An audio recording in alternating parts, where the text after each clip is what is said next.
در سکوتی شفاف، زنی از جنس شیشه و نور داستانی را در خود پنهان دارد. درون بدنش دنیایی کوچک شکوفه می دهد. خزه‌های سبز، گل‌های ریز و شاخه‌های نازک از میان خطوط ظریف بدنش بیرون می آیند. گویی که خودش طبیعت است. گویی که روحش با زمین یکی شده.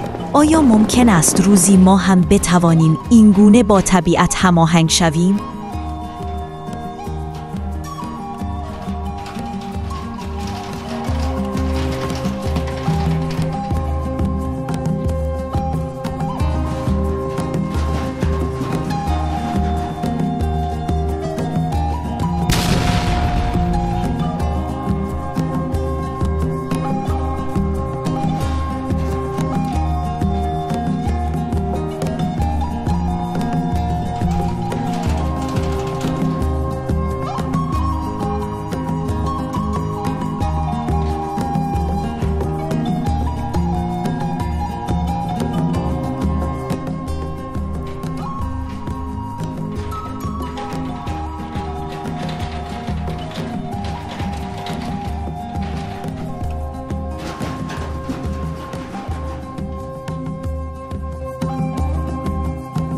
لطفاً یادتون نره کانال ما رو دنبال کنید تا ویدیوهای هیجان انگیز دیگه رو از دست ندید و اگه از این ویدیو خوشتون اومد لایک و سابسکرایب فراموش نشه.